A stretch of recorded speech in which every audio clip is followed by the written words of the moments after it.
Hi everyone, I'm so happy that you're here to join me for the Way of the Animal podcast.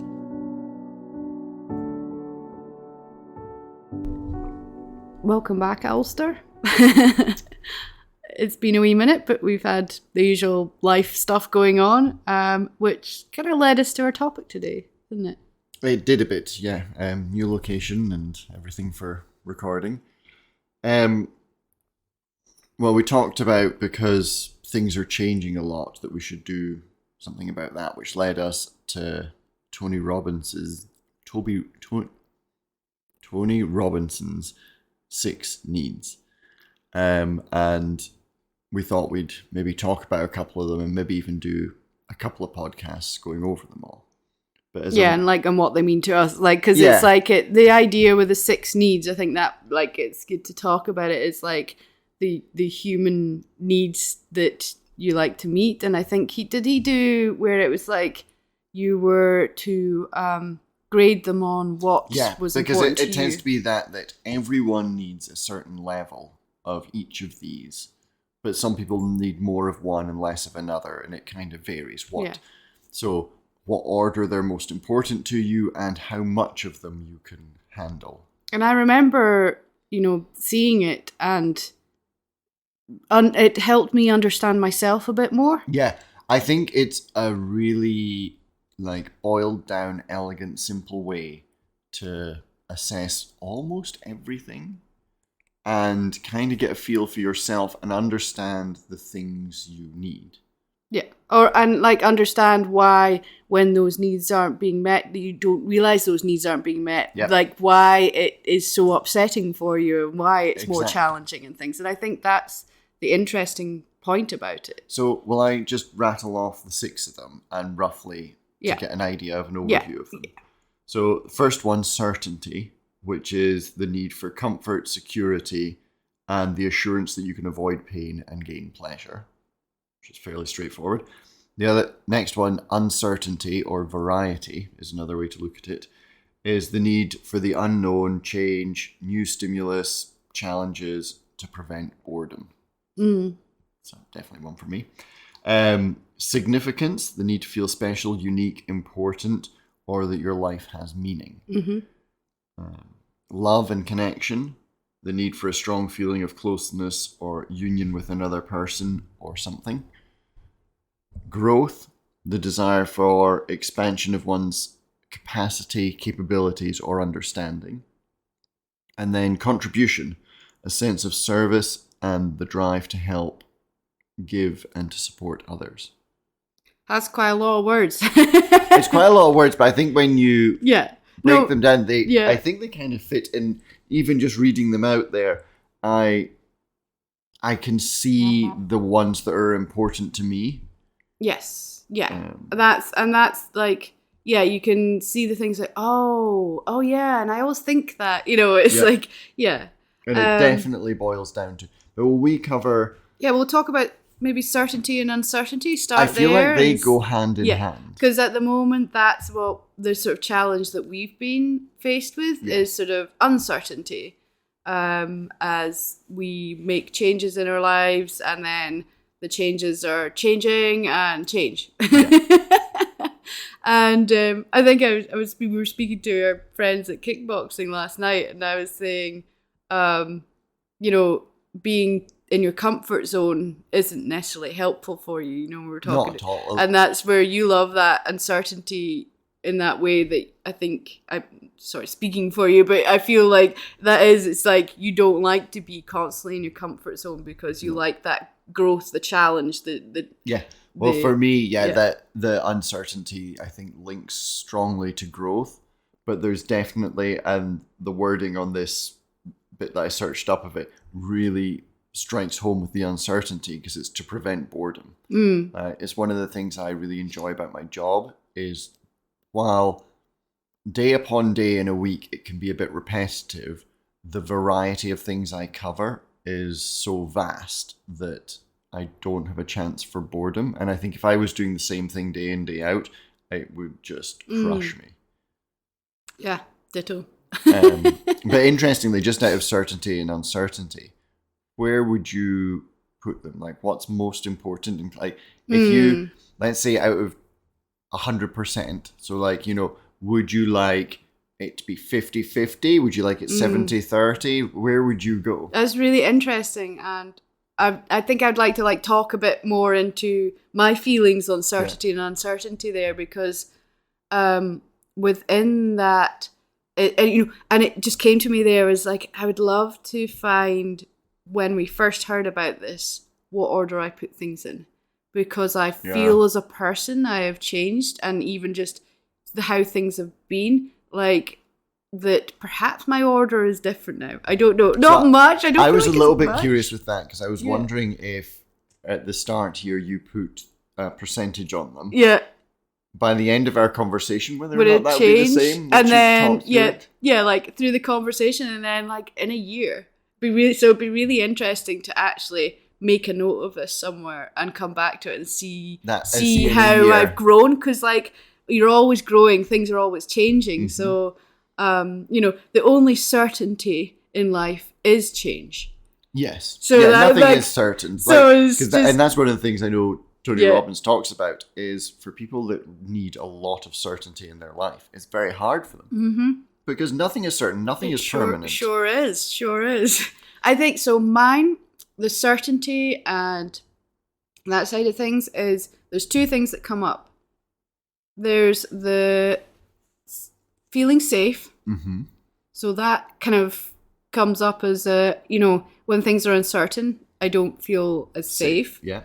And then within that not feeling as safe, that comes from a trust and a faith in myself and my ability to deal with uncertainty and not feeling safe. So that's interesting, because that's what I was going to ask you. I was going to say, so do you feel unsafe because you don't have faith in your ability? Yes, yeah, most definitely. I think with my mental health struggles that I've had, there's a fear of that coming up again. Yeah. So it's like I have, and it's been a constant kind of internal battle, is that fear of, becoming unwell again mentally and really struggling, because it was such a horrible place to be in. Yeah. Okay. But like actually it's never surfaced in that way ever. And I've done a lot of work, and I've done a lot of work with people to help me really clear that away. So then it's like, when you're holding on to a fear, you're holding on to something that you're going to create. Is it like a learned behaviour / story you tell yourself to be scared of it? It's like, and I've done a lot of work. So it's like, I fear triggers, or I have feared triggers that make me feel scared or uncertain, because I fear the next phase that could come from that, and that's the not believing in my ability to actually be able to cope. And I'm stronger than I think, I'm more resilient than I think I am, so I think I'm at the stage now where that I get to work through actually just releasing that fear, because it's the fear that's the problem, not anything else. Like there's no problem with my ability to do that. It's actually just that fear of it being something. It's interesting, because listening to you talk about it, like I don't have that fear at all of uncertainty, but there is a strong amount of certainty that I like to have. Even in so much as I like the variety of work that I have, but I dislike the uncertainty, especially when I'm kind of working with other people and things, knowing what they're wanting to do, what they're planning, because then I feel like I can't make my own plans, which is a form of certainty, while I'm still into the variety of tasks. It's like, okay, today I'm going to go and do, oh wait, no, I'm not going to go and do this. And that I find difficult sometimes. Yeah. Yeah. It's, your certainty is in yourself. And then when there's other people involved, it's like, oh. Yeah. And that's probably a lot of because I really embrace uncertainty and variety. I love it. Mm-hmm. I love challenges, and I feel challenges help me grow and help me learn new things, and that's what I love. But when other people are involved, it can damage some of the certainty that I have about the tasks, and that, I think, makes it difficult. And you think that comes from, like, it comes up a lot, that sort of trust in other people? Oh, 100%. Yeah. Yes. Yeah. Yes. We're all fully aware that I have very little trust in other people. Yeah, it's funny, me too. And it's a repeated lesson that we are still working through and learning, you know. Yeah. There's that thing where the universe or life or whatever tends to mirror back the same things until you kind of really work through it. But then it's really hard with trust of other people, because you're like, okay, I'm going to trust this. Whoa! That was a mistake. Yeah. So how do you learn from that one? You know, that's a real... I mean, I think part of the learning from it, or at least what comes up for me, is that everyone is, to a degree, unreliable, incoherent, like just not congruent. Incongruent, yeah. Incongruent.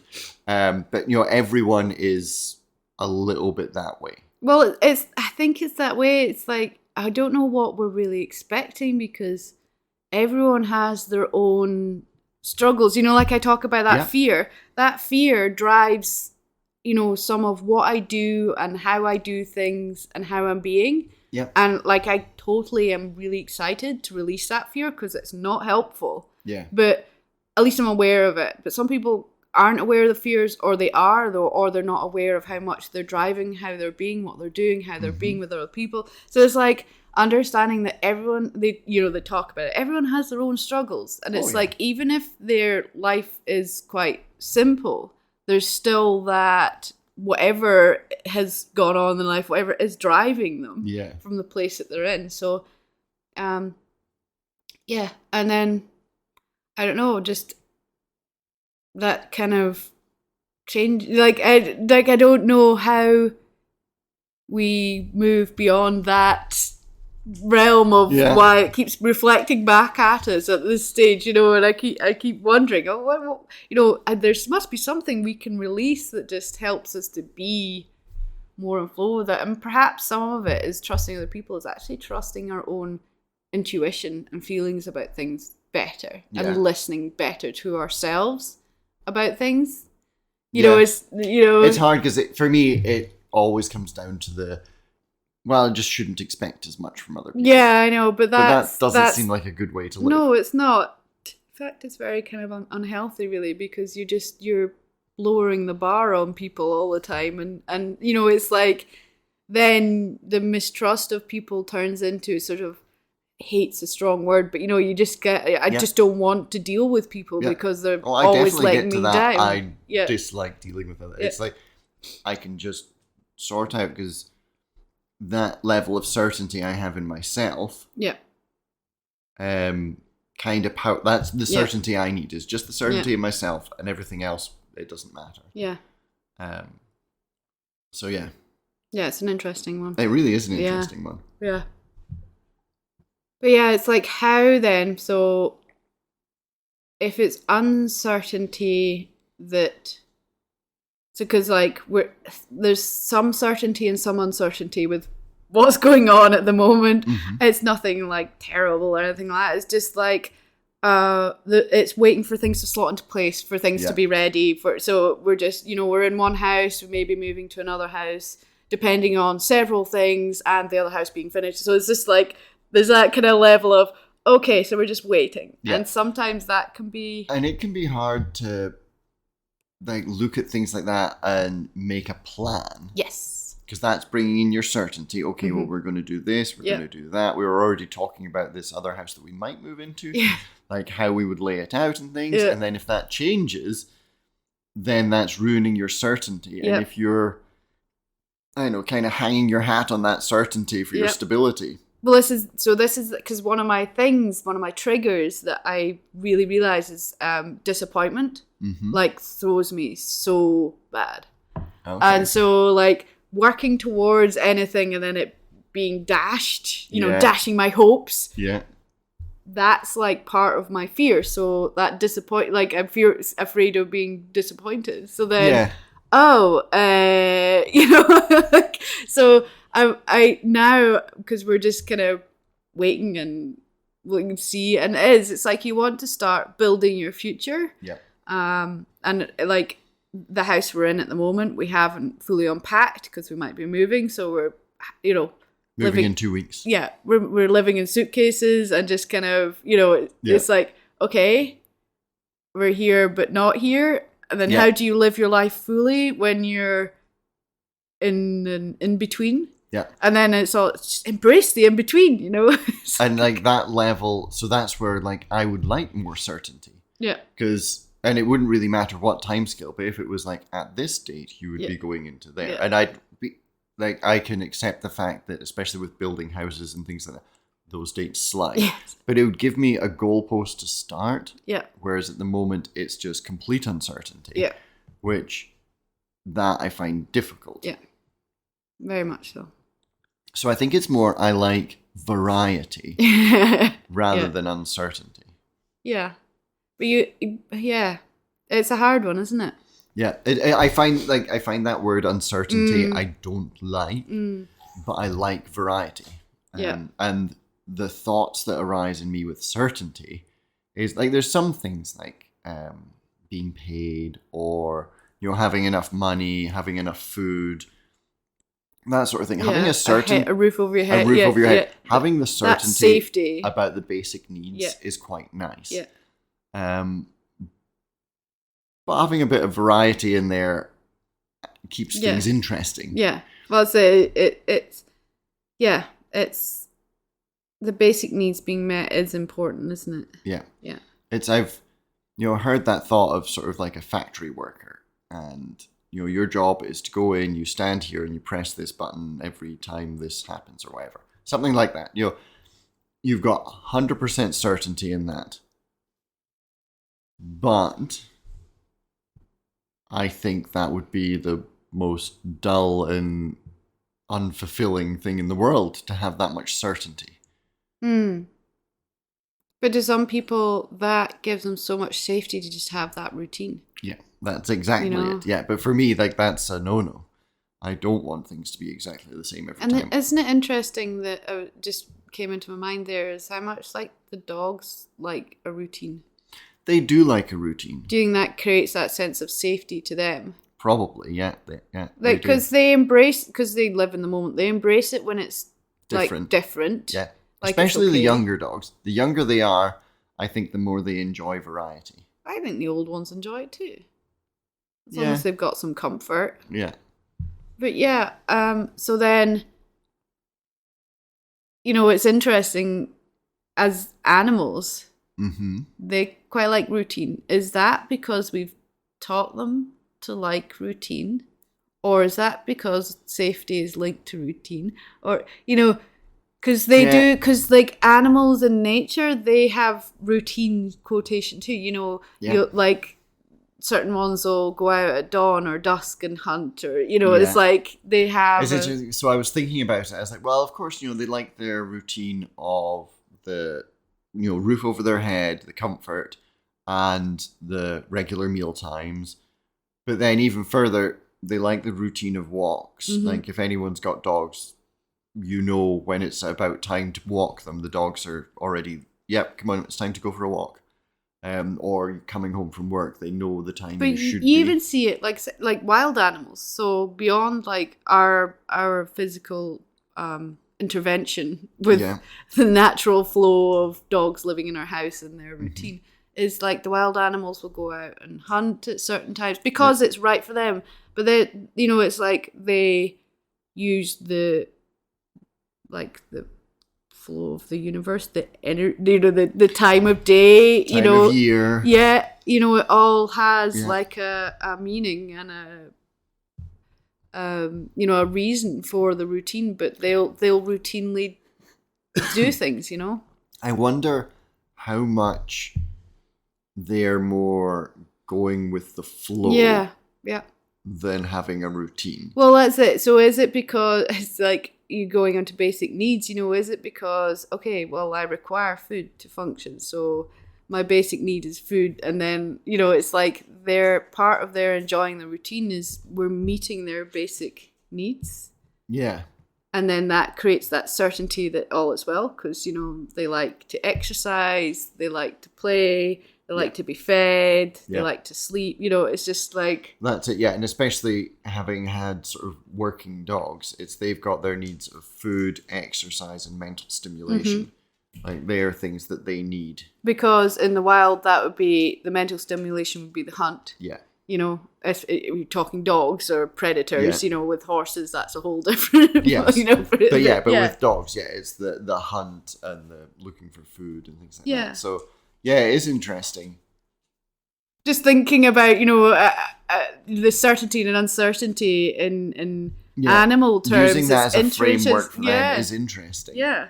And I don't know if it's quite the right phrases for them. I don't know. It's interesting. And it's interesting that in our lives, probably a lot of us resist going with the flow and kind of letting things happen as they will. A lot of us try and force things to happen. Well, it's generally because what we've got going on in our life as well, it's actually, knowing what you want and need. When you get down to these needs and needs being met, it's like, you went through that list and, people can actually look it up themselves to have it written down, and I'll probably write it in the description anyway, just so it can be read easier. But it's, is that understanding what fuels us, makes us feel better, what helps us to feel better in life is just as important as doing it as well, Oh, definitely. I'm very curious now, the more I talk about it, the more I think about it, where my percentages would lie with certainty and uncertainty. Because now we've talked through it, even that's kind of changed a bit, Right, because when you really do, like, you get that gut reaction to where you want everything to lie. And I feel like my gut reaction would have been like 30% certainty, 70% uncertainty or variety. But maybe it's closer to 60-40. Yeah. Yeah. I don't want chaos all the time. Yeah. And that's the trouble as well, is that I'm thinking about uncertainty as being chaos. Yeah. Whereas what did it say? If you wouldn't mind reading it again. I would not. So uncertainty. Uncertainty, the need for the unknown, change, new stimulus, or challenges to prevent boredom. Yeah, and I think it's very easy to fear change and then like I like problem solving. Not understanding. I like challenges. I like puzzles. I like new stimulus. I dislike boredom. And the need for the unknown or change. I think that leads into the comfort zone. It probably does. Like, it is interesting that you and I have, gone through a lot of change. How many houses we lived in? We've done this conversation before. We've been through a lot of jobs. We've been through a lot of variety. But, maybe that's part of it. I don't know. But I think, unknowingly, we create uncertainty in our life regularly. Yeah, we have a high degree of uncertainty. It's like people don't move as much as we do. We've not been the 20 years in one place sort of thing. Well, it's basically, I think it's 10 moves. So in 20 years, we've done 10 moves or something ridiculous like that. To be fair, when we were on Mull, we were there for what? Yeah, but we're still moved. We're still moved around, but we were there for a reasonably significant period of time. But we still completely changed things. We did. When you look at the description of the certainty, it's the need for comfort, security, and the assurance that you can avoid pain. Yeah. Like that. And that's like where I've been hiding. Yeah. You know, to protect myself, like I said, because of that fear that I've had. I've been hiding in certainty. And then, you know, I feel like it links so heavily into growth. Yeah, well, this is the thing. I think when you hide in your comfort zone and certainty for too long and don't do something to sort of... Yeah. You lose growth. Yeah. And that's so important to just continual... It's like continual stimulus and interestingness in your life. Uncertainty. Yeah. It's hence why probably it's like, okay, it's time you guys moved, even though you didn't really want to or were ready to. You know, it's just like it's like just getting pushed into it. You know, it's because certainly if I took the 6 of them, growth is always the one I want to put first. Yeah, it's always the one I think is the most important to me. Because growth for me speaks of that variety, learning new things, new experiences. Like, that's so high on my list. Yeah. Which leads me to be more into the uncertainty than the certainty. Yeah. And it's why I resisted. Like, even though I knew we had to move and we're moving, like, resisted it for a very long time. Yeah, you know, because you wanted that security. Because it was just... It was easier to be where we were, you know? Yeah, it's funny that. There's a thing about that, isn't there? About... Yeah. Easier to stay in the comfort zone. Yeah. But in fact, you know, I get very uncomfortable in my certainty. Yeah. Like the boredom that, you know, it's kind of like that, the devil you know. Yeah. You know, it's like you're kind of holding yourself in this, what you call a comfort zone, which is just dealing with a level of uncomfort that you're like, I can deal with this. And just not pushing through. If I go to the next level, I don't know. It might be more. It might be less. I don't know. Yeah. And it's that unknown. Totally. Yeah. Whereas for me, when I look at something like that, I must be an optimist. I always look at it with this is going to be better. Well, I'm a chronic overthinker who likes to doomsday my whole life out in front of it's funny, me. your mum's a little bit like that. Yeah, I can't think where I got that from.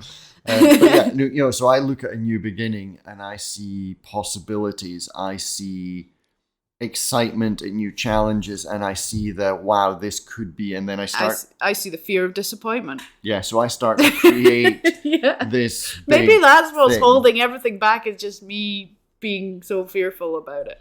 But on the other hand, a lot of the things I see and create in my head don't always come to fruition.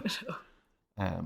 But it's a little bit, to make a very farming reference, there's a thing that people do in predicting, you know, what their goals are for the next year, for especially if you've got cows or sheep, you know, how many you want born. And, you know, with a herd of cattle, there's always problems and things. So getting 100% calves born from cows is almost impossible, because there's always going to be some complication or something go wrong. And I remember sitting down with our vet once doing our yearly planning, and he's like, so what's your goal for calving? I was like, well, 100%. He said, well, you're not going to get that. I was like, I know, but that's my goal. Yeah. That's where I want it to be. He's like, yeah, but you should put, you know, maybe 90%. I was like, no, I should put 100% because that's my goal. I don't mind if I don't reach it. Yeah. But that's where I want to be. And I think that links into the way I see new beginnings. And it doesn't affect me not hitting the target. Yeah, the disappointment doesn't send you in a downward spiral then. And that's like, even I was actually thinking about this in kickboxing, because of everything going on, we'd missed a few weeks, and then back to a sparring class and sparring with everyone. And I was thinking about how I feel about sparring, because it's not really a competition when you're sparring. It's no one's counting points. It's just like, backwards and forwards. However, certainly for me, there is a drive to be being better, and I know the people who are significantly better than me, so it's, you know, doing better against them and defending a bit better against them and landing a few hits. But for me, I always want to be I would much rather go into sparring and only fight the people who are stupidly better than me and have that challenge and growth rather than the easy where it's not really a challenge for me, because it doesn't upset me not doing well. But I still want to do well. But it's interesting though how the people who aren't as good can teach you a lot about yourself. Oh yeah, definitely. Well, that's it. You can learn something from everyone, Yeah. and you can see, like, a lot of people will find openings and things that you didn't realize were there, and what have you.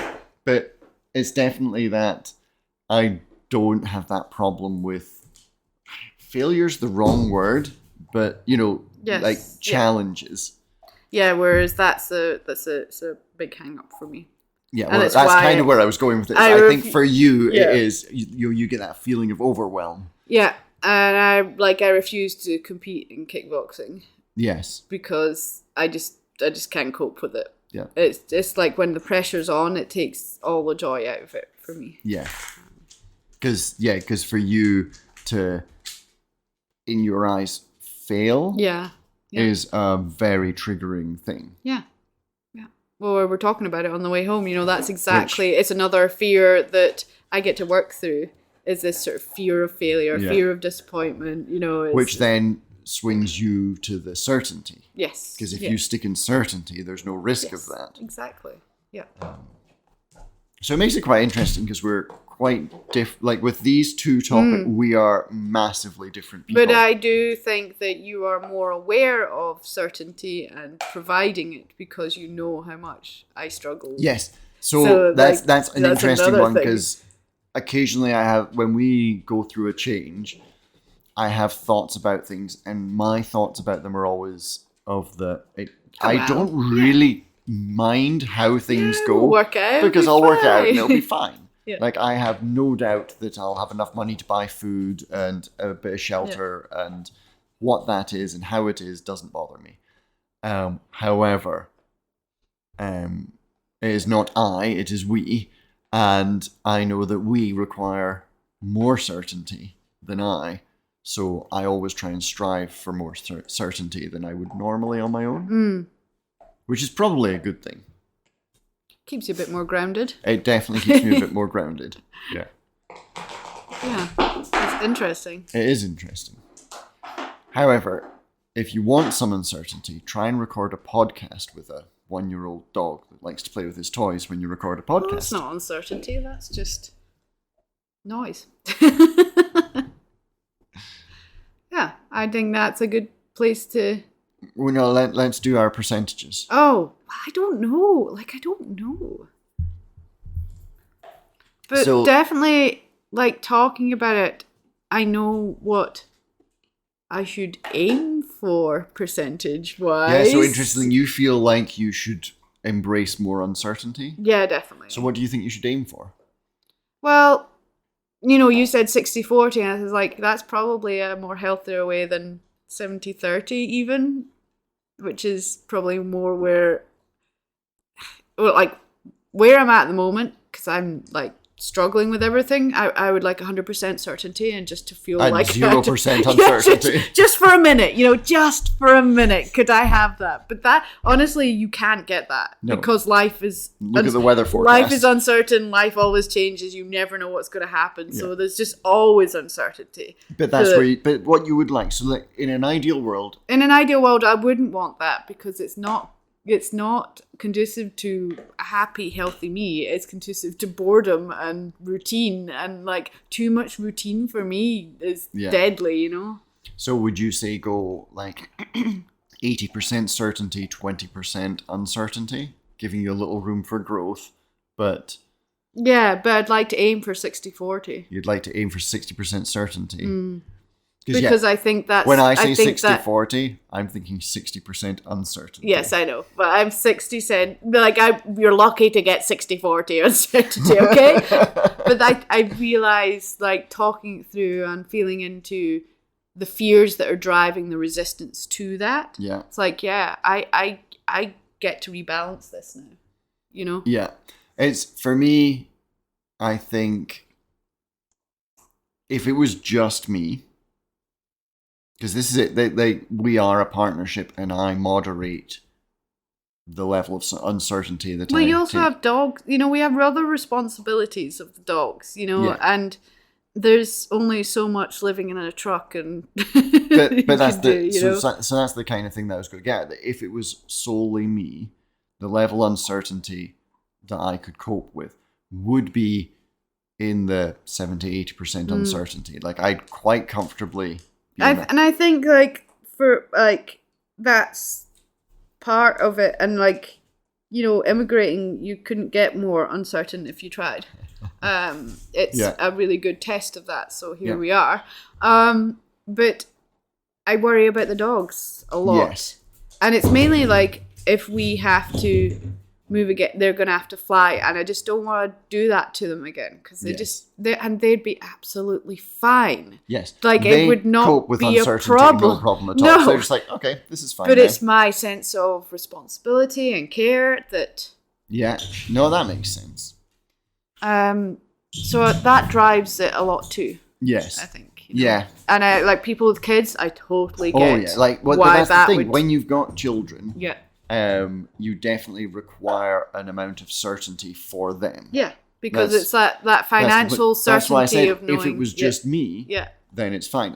If it was just me, even if it was just me and you, I think we'd do a lot better. And I think especially I would probably be able to cope a little bit better with uncertainty because I just don't have that. And really, the sense of responsibility is not even a healthy sense of responsibility. I'm taking it too far. Yeah. You are assuming that they get triggered and distressed by things that honestly I don't think they even notice. Well, I always say they just we moved house and they're just okay, our beds are here now and we walk here now. Okay. This is where we are. Yeah, fine.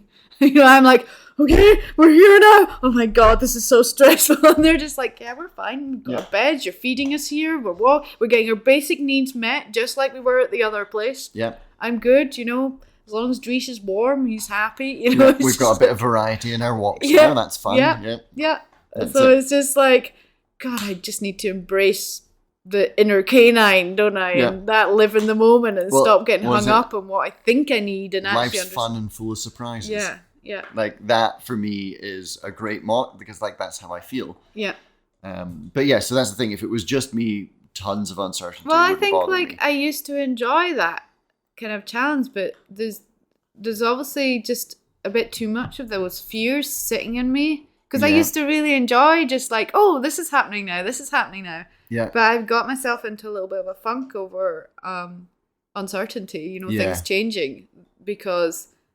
It's that thing that I feel I'm just not ready. Stop it. Yeah. But clearly it's what I need. Yeah, to help me shift out of the way I am at the moment. It's kind of an amusing thought. How you sort of believe that the universe will keep showing you what you need to learn. Do you think you're just going to get nothing but uncertainty until you're willing to embrace it? Yeah. And then finally you're going to get loads of certainty. You're what? Just I was comfortable with the uncertainty now. Why are you giving me certainty? Yeah. But then, you see, I can create the uncertainty by pushing my envelope. Yes, your boundaries. Yeah, yes, rather than it being everything just crumbling around me. So what you're saying is it's about control? Control? No. Because then, what you were saying there was that you can push the uncertainty. Well, so it's because I'm not. It's just instead of it being me creating something new and doing something wonderful, the world is creating something new and doing something wonderful around me. It's outer instead of it being something more personal to me. Mm-hmm. I think that's... Okay. It's interesting. But it's something that, I kind of understand, but it's also we were talking about it, it's I don't even know what I want anymore. You talk about certainty and uncertainty. I just don't know what I want anymore. I don't know if anyone really knows what they want. But a lot, I think... I think we'll hit into this when we get into the next thing. Yeah. But the meaning, having meaning. Yeah. That's something I'm missing. What was the wording of it? Contribution. No. Significance. Oh, significance. Yeah. Your life has meaning. Yeah. Big important one for you. Yeah. And currently, and for quite a time, that's because I've not had that. Yeah, okay. So, yeah.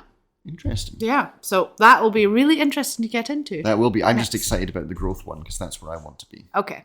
Well, shall we close it up on certainty and uncertainty? Yes. And we should write down our percentages and see what it's like in a year, and maybe we'll talk about it again in a year's time. Yeah, that's it. While it might be like the 80-20 for me on my own, I think for me as a family unit, it's definitely closer to 70-30 or 60-40. That'll be interesting to talk about even in the connections, was it, or something like that? What was it? Love connection. Yeah. Ah, thanks for joining me. I think it's a really interesting topic to go through. Yeah, and definitely. It'd be really interesting to see what other people are going to get out of it. See what they feel about it. Have you got comments or something with this? I can read them on YouTube. Okay, so if you are on YouTube, then you can put a comment in. Or if you've listened to it on another podcast platform, you can always fly into my YouTube and just, which is in the links in the description anyway of this. Yeah, but then you can put in what the percentage or of even each. what you feel like you've got. Because that's interesting. Yeah. Okay. I do wonder how much the world varies. Or do you think if you sampled everyone, I know we're closing up, do you think if you sampled everyone in the world, you'd get an average that would be very close to 50-50? I don't know. I think people are so different. Like, I just don't know. I don't know. Yeah. Okay. Okay. Thank you. Thank you.